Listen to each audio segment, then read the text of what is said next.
Okay, this is Bill Stimson, and this is the 21st of November in 2021. And we just finished the dream group. And all through the dream group, especially at the end, I wish we'd recorded this. I wish we'd recorded this. So I asked permission for a few of the group members in the dreamer to stay afterwards, and we'll see if we can make a recording. It may work, it may not. And let me first, let me tell you why I want to make it. And other people have other reasons, because I felt that in the way that in the old days, it's when I was trained as a scientist, we always learned that alchemists were like stupid magicians that tried to do what chemists later learned to do, being scientists. You know what I mean? We're scientists, we do it right. But Carl Jung came along and he studied alchemy, and he found a different truth there. He found that the alchemists were not just trying to turn shit into gold. That's not what they were trying to do exactly. Moreover, it was some sort of spiritual evolution in themselves they were after. Now, I'm no expert on this, probably Maria teaches psychology. She probably knows much better than me.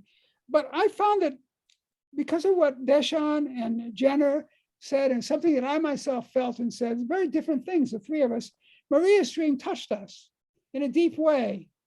And so I would like to let Maria talk first about your experience in this dream group overall, since you've joined us, and about this particular dream, and anything that's different, etc. And then Jenner, Deshawn, and me speak up, whichever one wants to talk first. And I think anybody can ask questions, just don't interrupt anybody. And we're going to try to figure out what we're doing as we do it. Okay, so Maria, you're on. Sure, thanks, Bill and Jenner and Desha.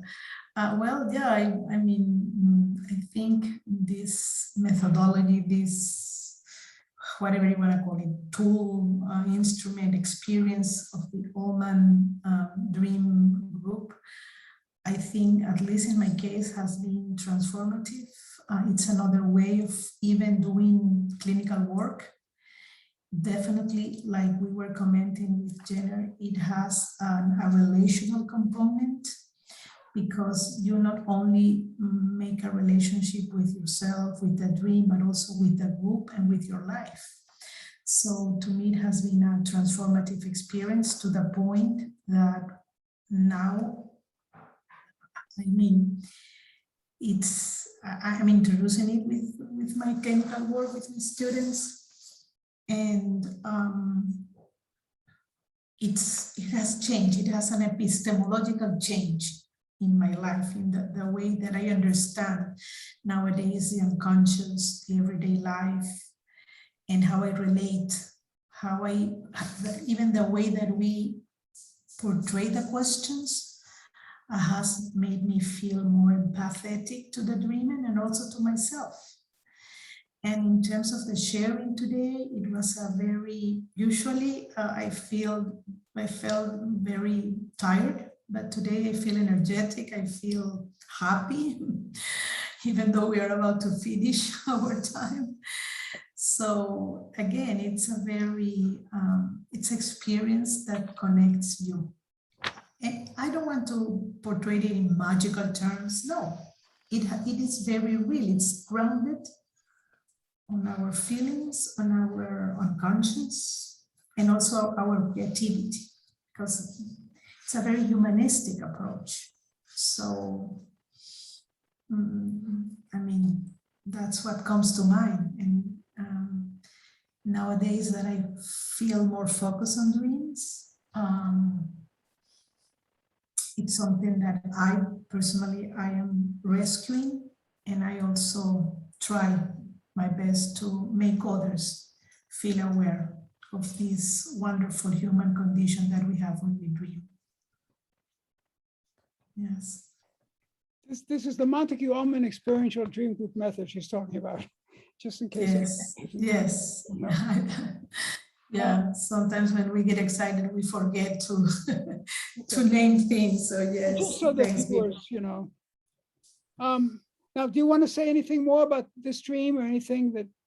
Oh, I mean, no, about the dream, no, but about the experience, how we can connect, how can we connect, and how can one feeling or one experience, it do not only belong to me, as a dreamer or as a person, but also it's a human experience. And In even other though words, everybody experiences differently, at the end, we are not aliens from each other if we want to connect. That's the beauty of this Ullman method. That but you, this is exactly what this little video I'm making is about. And does anybody else want to speak up about this? Yeah, Deshan, Yes. tell who you are and where you live and everything. Okay. A little bit. I'm Dashan. I'm currently in LA area, and recently I've been thinking about this. Yeah, since last time that I heard the idea that we're not looking for any answer in the dream. And I feel, yeah, that's right. That's the reason why I feel this so difficult to lead the dream group, because I can never find it, help the dreamer to find the answer.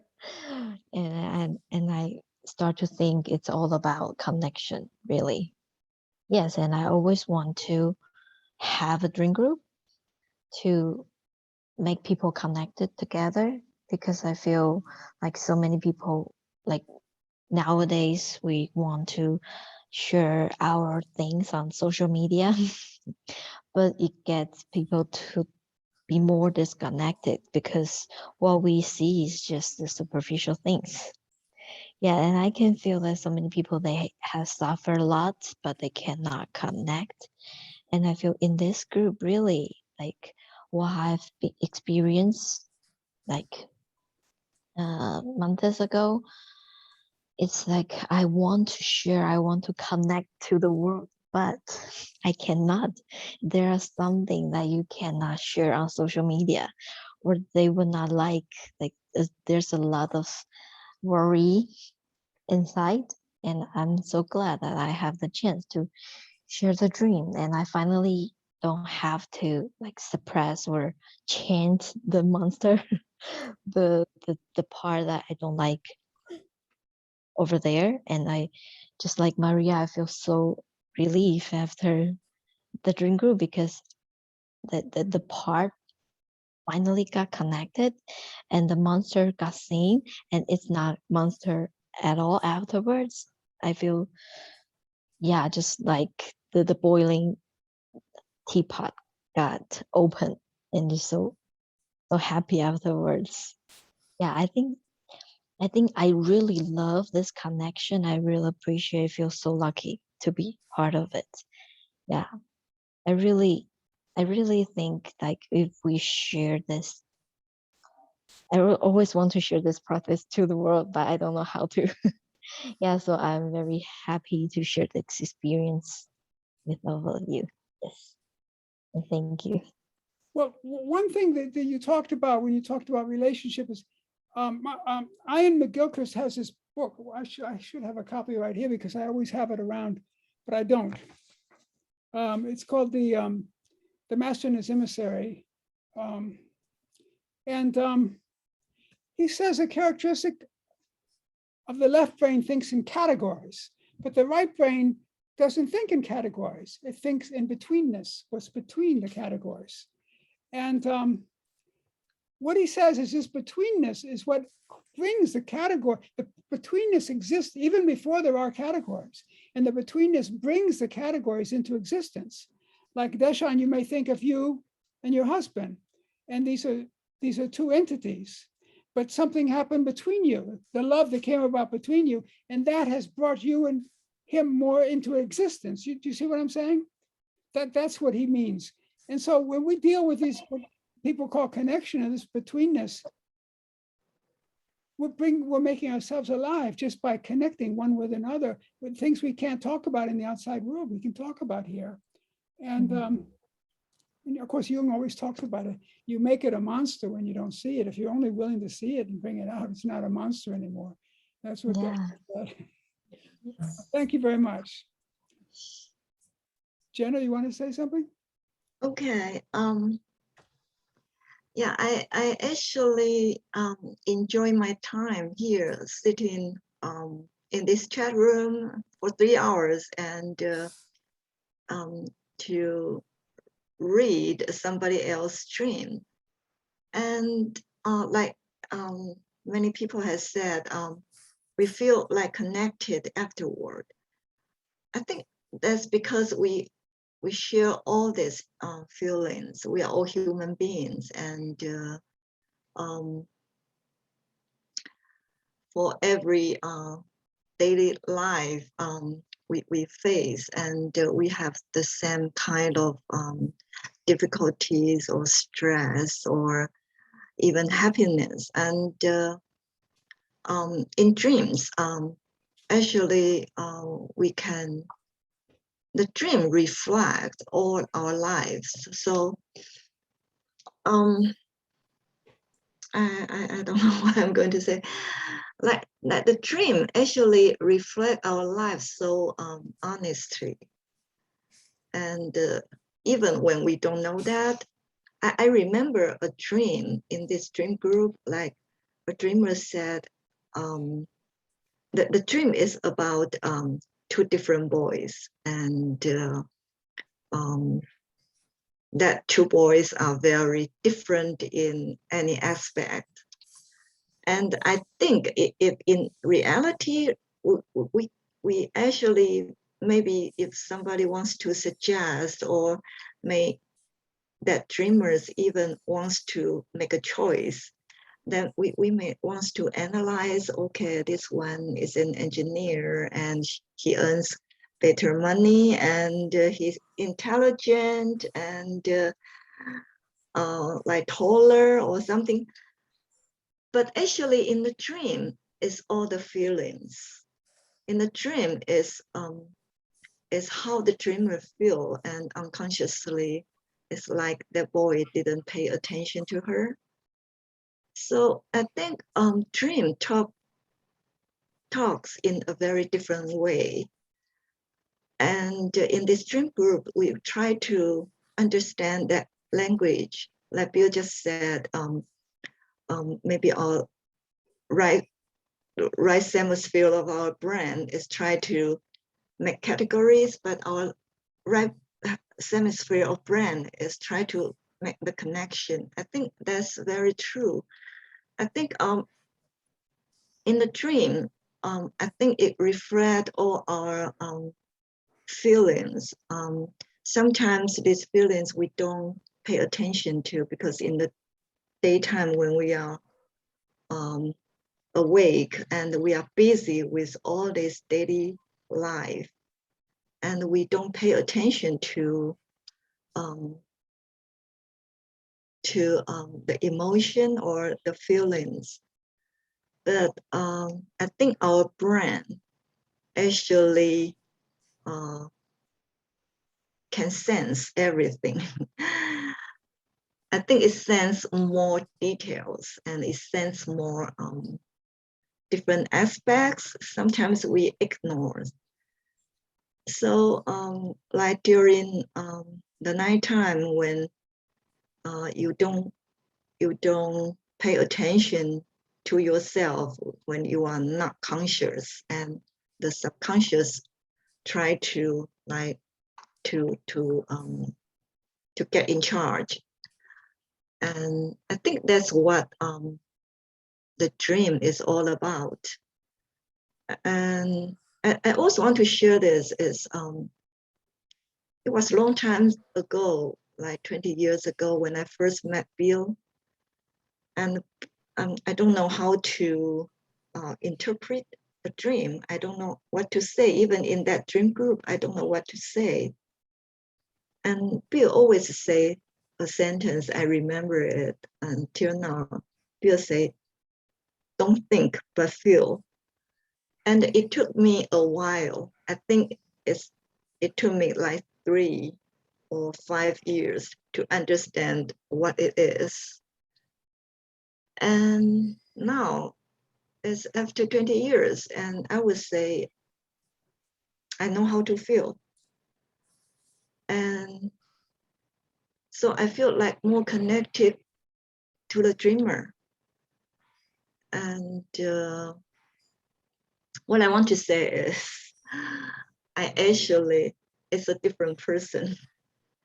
Okay, so after all these 20 years, I think know how to feel is not something like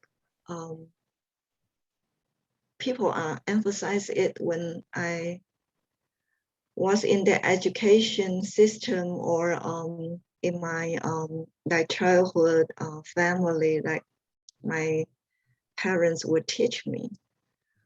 And it's very important. That's why we said after this dream group, like everybody, even if you're not the dreamer, it's not your life. You're only a member in this group, and we are talking about dreamers' dream. But even in that even in that case, I think all the members in this group feel connected, is because we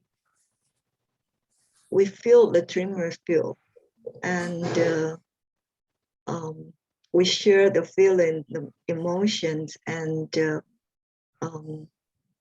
we know all the people, all the human beings on earth, like we share the same value, the emotions, and we face very similar difficulties or situation or anything like that. So even when I don't talk anything, I just sit there silently. I feel fulfilled and satisfied. And that's what we call connected. And yeah, so in this dream group, I think after all this 20 years participation, I would say I'm more like a human being than before. So yeah, that's what I get from this group, and I want to thank Bill very much to bring this idea here into Taiwan, and now it's all over the world.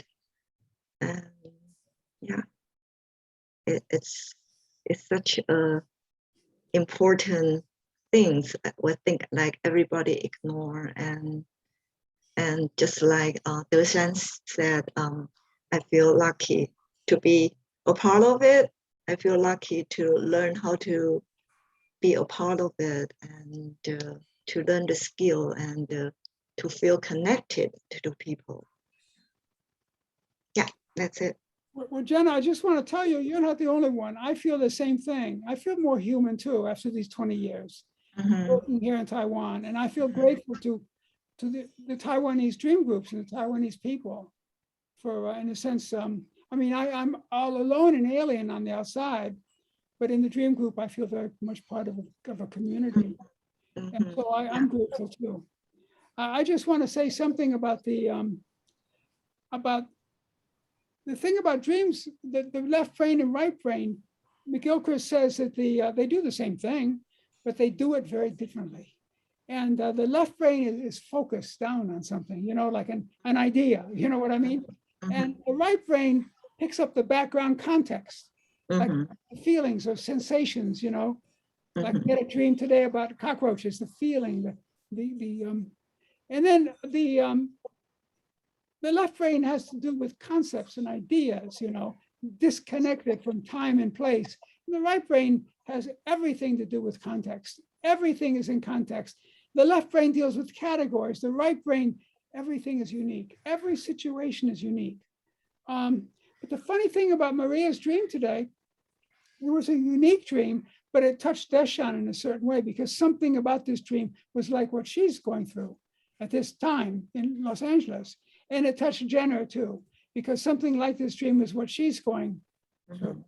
And it's the same with me. Her dream touched me. And the other two didn't talk about these because probably it's personal things, but I'll talk about mine just a minute. Can I talk about Venezuela, Maria?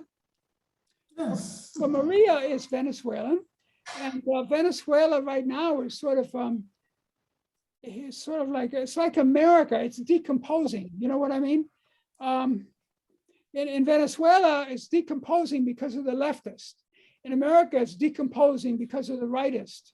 So it just goes to show you, it doesn't matter left, right, communism, capitalism, it doesn't matter. The bad people can decompose a country, any kind of country, they're good at it. And today it's happening all over the world. And so when Maria talked about being estranged from her former home and how her daughter doesn't even want to hear about the old country anymore, and she's become a citizen of France, things like this, it really touched me because when we lived in Miami when I was young, and my mother was a single mother and we were on welfare. We were very poor. And when we went to Cuba, things changed because there was a man who was interested in my mother and he had enough money. And so we lived separate. And this man was married and we lived separate. She was sort of a kept woman. Schoolmates would tell me, their mother said they couldn't play with me because my mother was a kept woman. I went home and asked my mother, what's a kept woman? I didn't know what that was. You know, you're innocent as a child. And what Maria said about Venezuela, I loved Cuba. I didn't particularly love Miami. I mean, we had a very hard life. My mother would take us with her when she went to behind supermarkets to pick old lettuce out of the garbage that they threw away. And in Cuba, we had everything we wanted. Since we were Americanos, we were like in an upper class. All of a sudden, people look up to us, oh, these were Americans. Well, it was just us, you know what I mean? My brother was very proud of being American. For me, I thought, well, I like the Cubans better. I like Spanish better. I like those people. And we live way out in the country with Wajidos. I love those people. They walk in there, they have these thatch roof houses with dirt floors. And you're sitting down, they're giving you coffee or something, these little tiny cups. And then the pig walks through the chickens coming from the other way. It's a whole different world. And I loved it. A little boy like me, I just fell in love with that country. I love Cuba. And ever since we had to leave because of the revolution, I've missed it. And even when I went from Miami to North Carolina, then to New York, I missed it more and more and more. And so I know what Maria is talking about, to be estranged and to live in a place where you're sort of isolated in a way. I'm like that in Taiwan now. And so it really touched me with the core of myself. When she shared her dream, which was about her feelings and her experience. And I think with Deshan and Jenna also, it touched them in a different way about something else.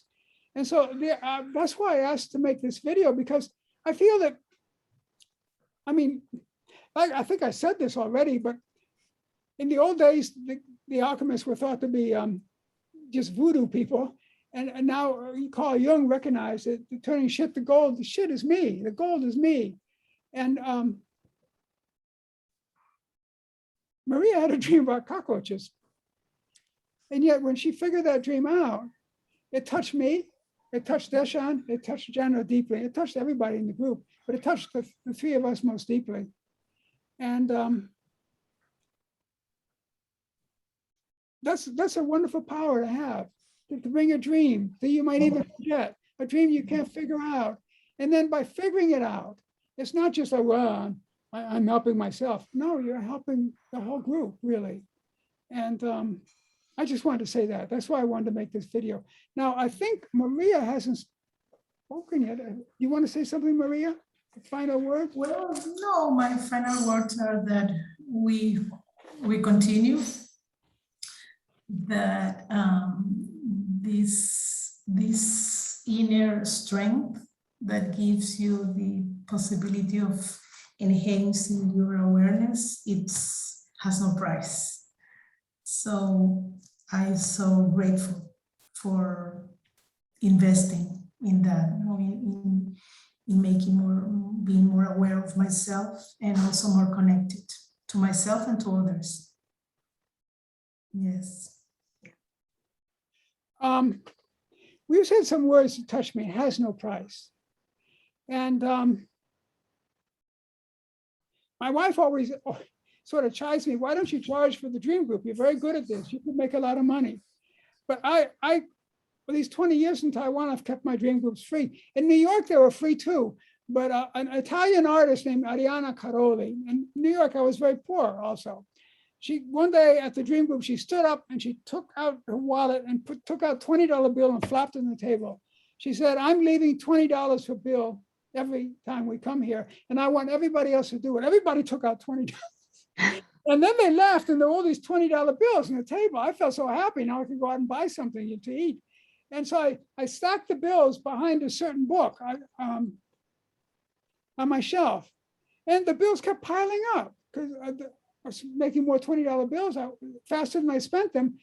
And I really felt for the first time in my life I was making money doing what I really love to do, I was good at. And then Shuyen got the job in Taiwan, and I left, and that was the end of that. I had 2 dream groups by then. And I came here, and it took me a year or 2 to form a dream group, and about the time I met Jenna, then we started doing this. But the Buddhist, I found out, I practice a lot of Buddhism. The Buddhist monks in Southeast Asia, they have this, they walk around with begging bowls, begging for food, because they have a lot of things. They have meditation retreats and everything, but they feel that what we're doing is a religious thing, it's a spiritual thing. So it's not about charging money, because that immediately moves it from the right brain over to the left brain, making money more for me, you know what I mean? And keeping the clients, making them feel like they need to keep coming back, all that crap. I didn't want that. And I'm glad. And it has no price because it's priceless, not because it's cheap, you know? And Shuyen says nobody will appreciate it unless you charge money. Well, you people appreciate it. I appreciate it. We do have a small cluster of people who appreciate it. And I think what Maria said is important. Now, does anyone want to say anything? Deshan, you want to think of something while we were talking? No? No. You have a dream group, Deshan, right? Yes, supposed to be yesterday, but no one came. No one can. Don't feel bad. At the moment, our dream group is shrinking too. Let's see what happens. Well, anyway, I think it's a good thing you have it. And Jenna tried to start a dream group at the university, and Chaoyang Kushi Dashue, right? Yeah, they failed. Yeah, I couldn't find a group of people. Only 3 people registered, so I canceled it. Well, I had a dream. For almost 20 years now, I've been leading a dream group at the university. What before was at 2 universities. Now it was at Chinan. And then some new jerk became in charge of something or other and passed a regulation. Unless we have 20 students, we're going to cancel the class. Well, here we are in the middle of the COVID pandemic, and to cluster 20 students in that little room is like a health threat. You know what I mean? And I always would ask, I would say, well, the top limit is 15, maybe 16 at the most, you know. Well, this past semester, I had 17, and they canceled it. It's not 20. You know what I mean? So, and they asked me about next semester. Yesterday, they asked me, Shuyen asked me, she got an email. And I said, well, okay, I'll do 20. She said, no, yeah, you have to do more. You have to do 30. And then, because if people drop out, they'll cancel your course again. And I'm really considering just saying, no, I'm sorry, I don't want to do it. I'd rather do it right than dilute it. And the educational system in Taiwan is sort of fucked up, you know. For some reason, it's about money. It's about them, you know. And I'm an adjunct. I make almost nothing, you know. The money I get from an adjunct goes into a certain bank account. I go and check that out, and I go to the grocery store to buy fruits and everything to cook here at home. And it doesn't even pay for that. So it's almost nothing. But these people have a rule, and they go by the rule. For academics, we're going to go by 20 people, no 20 people, cancel it, you know. And I almost don't want to play that game anymore. And I had a dream last night. I've been struggling with a book of stories about my New York years, my Cuban years. The things I've been writing. As I tried to write a novel, I've been writing these things that really happened. And I put them together in a book form, and I sent it out to several people. And I really haven't received much of a response from those people. And it's been disappointing. I thought people would read it and say, wow, this is great, you know. No response at all. So I decided I'm going to have to rewrite the whole book. And then the problem came upon me, because how could I rewrite a book focusing on Cuba, focusing on New York, focusing on Taiwan? This isn't what books are about. Books focus on something, one issue. And then I figured out a way. But then I couldn't quite figure out a way to bring it out. And this morning, I woke up with a dream that I was busy on the computer doing my work, doing something. And this big cat, this big black cat jumped up in my lap. This cat was Christopher, the cat that I love so much. And it taught me how to be in my right brain. The cat taught me, you know, how to be a witch. The cat taught me how to be a witch. You know, witches always have cats. And that cat did that for me. He changed my life. In the dream, the cat jumped up. And there it was, bigger than life, right in my lap, right in my way. I couldn't do the work. There was a cat. And I couldn't figure out what that dream was. I remembered it. And I was in the kitchen making breakfast for Shiren because she had to leave early for a workshop. And the sentence came out, and I can't find the paper again with that sentence. Oh, here it is. The sentence popped out as I was cutting up some fruit. What you love is what you are. And that really struck me, that sentence. And then when I wrote it down, I came to my desk to write the sentence down. I do that when I get an inspiration like that out of the blue. And then I understood the dream with the cat. It's because I love that cat.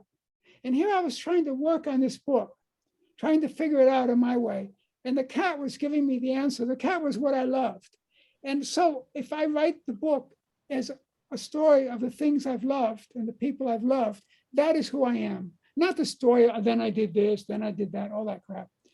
And so that's what I'm doing now. And I realized if I do that, I'll just let go of the course at the university. I'll just work on this. I love to do this. I always wanted to be a novelist. I never thought that the novel would be the story of my own life. But it looks like that's what it's going to be. And what's more, I'm going to have to rewrite everything because I'm not telling people who I am and what I did, but I'm learning it for the first time myself in a deeper way. Learning how to love myself and learning how to love the things I've loved and the people I've loved. And oh, Sharon's coming home. So I have to end this video. I just want to say this. Maybe I've talked too much. But Jenna, you want to say something just so I can stop talking? No. I think yeah, I have already said what I want to say. So You want the final word, Maria? You were the dreamer. You want to have a final word, or no? Maria? Well, again, right now, I think I feel grateful. I feel connected. I feel, in a way, some things are, again, belong to me, and others still I don't know. And that's good, because that keeps me trying to find answers. So that's good. Tolerated that strange feeling of not knowing, but still I'm there. So thanks. Okay, thank you all for making this video. Yeah. And Thank you. I'm going to turn it off now. If I can figure out how to Thank do you. that. Okay. Bye-bye. I think I've got it. Okay. Okay. Bye, everybody. Okay. Bye-bye. Okay.